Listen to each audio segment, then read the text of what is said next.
Welcome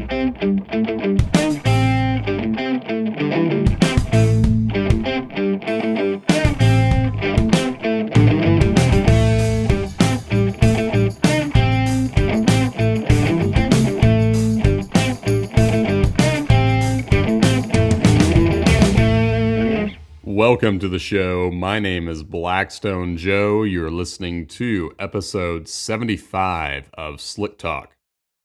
This one is titled Where to Begin Volume 2. The first Where to Begin episode came a while back, and I wanted to approach that question, where to begin, from a couple different vantage points. So, first off, we're going to talk about whether or not you should start sampling a new engine right out of the gate, right after the wear-in period.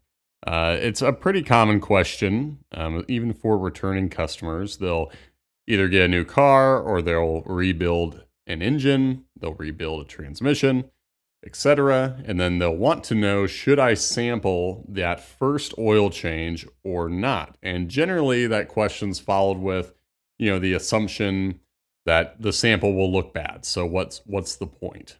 And actually, you're correct if you assume that the sample's not going to look great in the sense of, we're going to find more metal usually than average. We're going to find typically a lot of silicon, and I'll get into why.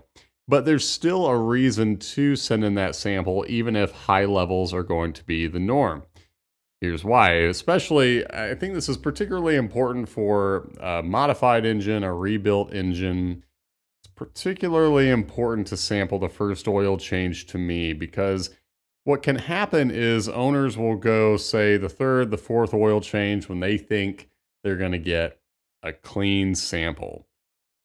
They'll send it in, and if it's a modified, a rebuilt engine, you're not using factory parts, you've done other things to adjust either the power it's making, so on and so forth.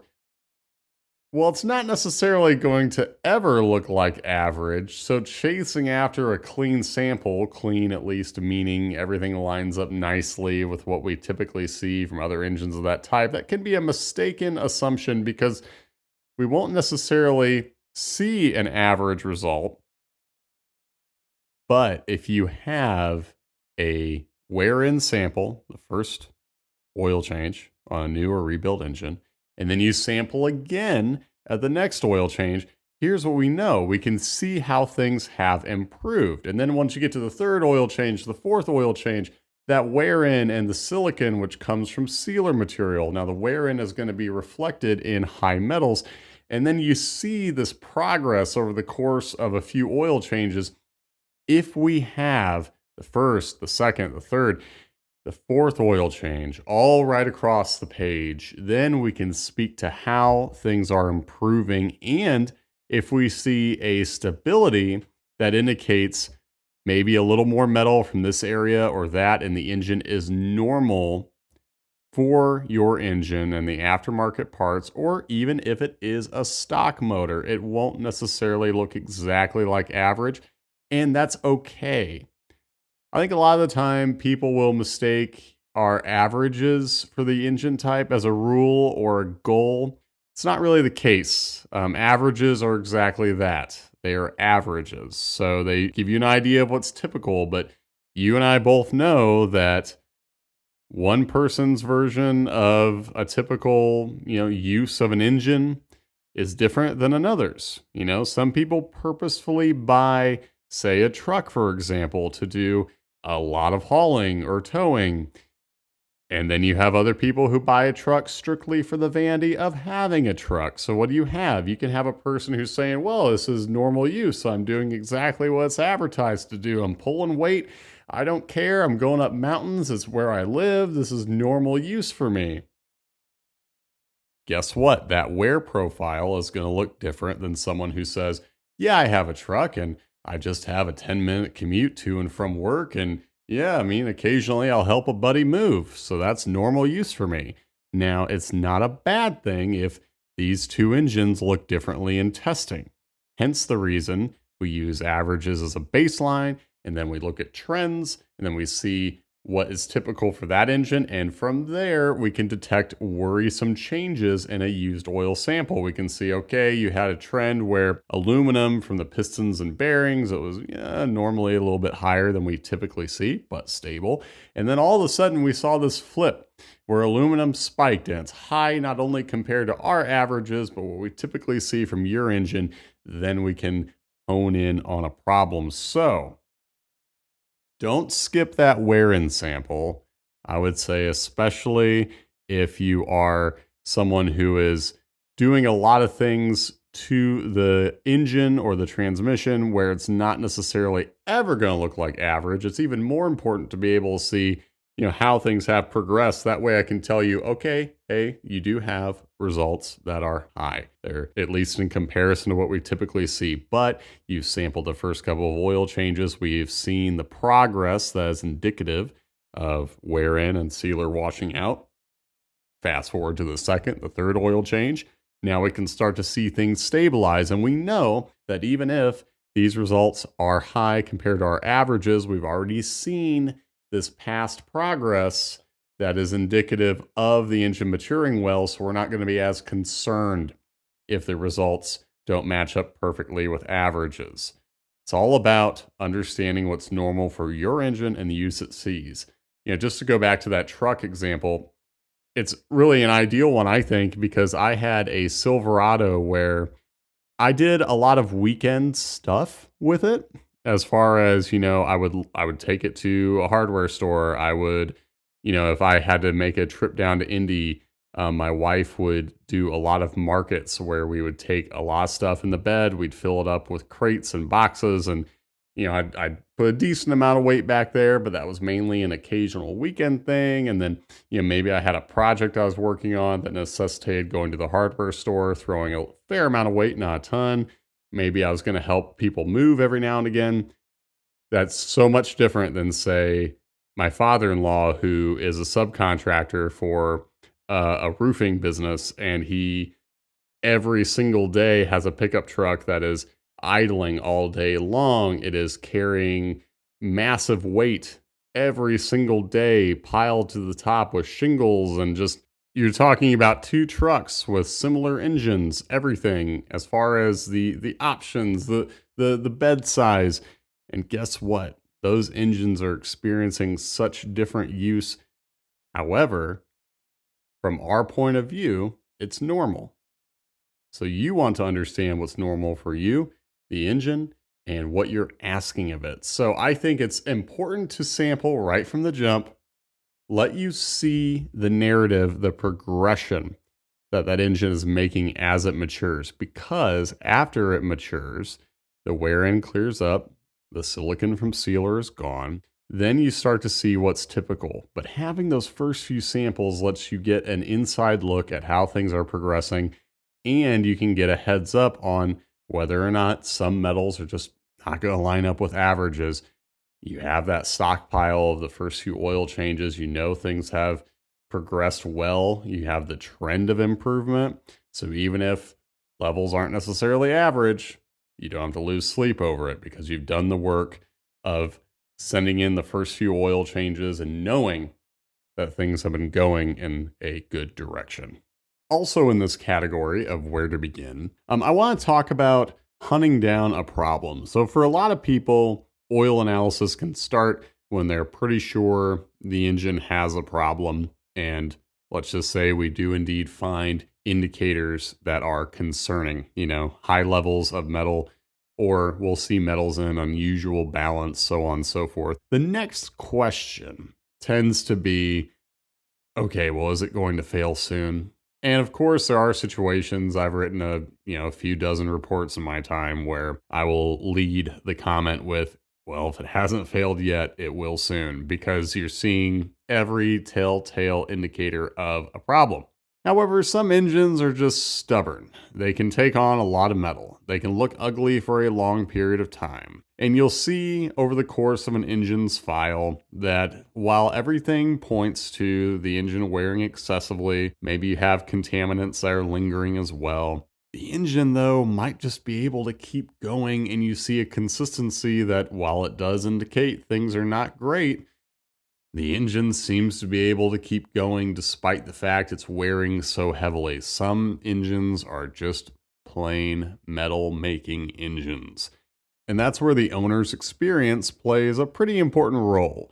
If you're noticing that the engine runs strong, no odd noise, normal oil pressure, you have contaminants, but say they aren't manifesting in the form of a rising oil level or you're not draining more oil than you put in, some engines can keep on. And while you always want to address things like contamination that can eventually cause a catastrophic failure, some folks do use testing just to see if the engine can carry on in less than ideal circumstances, and some of them can. But I want to encourage people to start sampling before they have reason to suspect a problem, and it's exactly for the reasons I was just discussing. You might find that an engine, while it may be wearing heavily, or perhaps it has contamination that is so costly to get rid of, you'd rather just monitor it and know when you're close to needing to get rid of that engine. That's not an unusual MO for some owners. If you send in a sample before you have reason to suspect trouble, you can catch issues in the early stages. You can also address problems before they become more expensive ones. It's a lot easier to deal with contamination, say, if that's the only thing, and it has not yet caused, say, accelerated wear at the bearings. Maybe you do have coolant, but you're able to address the leak before internal parts are wearing so heavily that you're looking at an even more costly repair. You want to start sampling before then, and like I was mentioning before, it lets you get an inside track where you're able to detect problems early, but you're also able to determine how rapidly things are getting worse. Like the other day, I was looking at, I believe it was a small turbocharged engine, heavily modified, raced, the whole nine. And the engine, sure enough, was making a lot of metal. I believe there are also indicators of contamination, so I forwarded a pretty cautionary report to the customer. They called me back the next day, and they said, well, what are we looking at? Is this an immediate failure or not? And I said, well, if the engine is doing well on your end, it's running strong, no lack of boost, nothing out of the ordinary in terms of operation, then it might be able to carry on for a bit. But without seeing previous samples from this engine, I have no way of knowing how rapidly things have worsened. If in previous oil changes, this engine was always looking ugly, yet running well, there'd be reason to extend a little bit more leeway than if I had seen, let's say, the last oil change and metals were still in pretty good shape, and then all of a sudden they had increased to the extent that we had found them in this sample. Then you have every reason to suspect an imminent failure. So don't wait until you suspect a problem. Doing so is only going to rob you of knowing where things have gone and what has been typical for your engine. Not every engine right out of the factory is going to look exactly like stock. So let's say if an engine has been seemingly doing well on your end, it doesn't necessarily mean that it was always looking like average. Seemingly well-running engine doesn't necessarily produce, perfectly typical wear levels right down the line. So sampling lets you know where things stand. And that's important even in the absence of a problem, because then when you sample and everything is well on your end, you're getting a look at what is truly typical in terms of how much metal that engine is making. And then we can see those slight fluctuations that over the course of a few oil changes can speak to a definite trend, a trend going in the wrong direction. And then you can be prepared and you can know, okay, what parts are suddenly making more metal than they were? Are there traces of contamination? We can find these worrisome changes on such a small level far before you notice anything out of line on your end. And you're far more equipped to address the problem than you would be just sampling, say, when you notice all of a sudden the engine is running rough. Of course, we can point you into the likely reasons for that, but knowing exactly how bad things are knowing how quickly things are worsening. That's invaluable information in determining what sort of steps you're going to take. An example I've used previously, and I'll just restate it here, is coolant contamination. Obviously, it's not ideal, but some engines are able to make it for a while if a leak remains slight and it's not causing poor wear. A lot of the time, we'll be looking at engines where, they're high mileage. The owner isn't necessarily looking to tear into this engine because it's not worth it. Instead, they just want to know, is this engine doing well in spite of the contamination? Is it wearing poorly or not? And you can monitor how the engine is handling the situation just by way of a $30 standard analysis that is going to let you get a look at whatever oil change you're sampling to see where things stand. That is an invaluable way to avoid a sudden failure, to understand what's typical, even when there is contamination present, and you're prepared to make a decision when the time comes. Whether or not you want to look into expensive repairs or whether or not you just want to monitor the engine in testing. Now I'm going to switch gears to the content other than the podcast. If you're not following us on Instagram and YouTube, you really should be, because we just started rolling out a new series called Oil Analysis from Start to Finish. So what we're doing here is we're taking you through each and every step of the process, from the owner's end, sampling an oil change, to when the sample arrives at Blackstone, the unpacking of a sample, what that looks like, how we get a sample ready for analysis. We're going to break down each and every component of the standard analysis that we run on a used oil sample, and then we're also going to include the breakdown. This is different than usual. So typically, when you send in a sample to Blackstone, you're going to have a report come your way where an analyst like myself is going to write up a comment describing, what looks to be a problem or not. Ideally, everything's great, and we tell you why it looks great. But in this case, what we want to do is sit down with an owner who has sent in this sample, who has collaborated with us on this project, and we're going to, instead of a comment, have the owner ask me questions, inquire, okay, what does this element mean? Was this physical test? What looks good here? We're going to let the owner take the questions one by one, and then I will answer them. And this allows a very unique look at the analysis process, I think.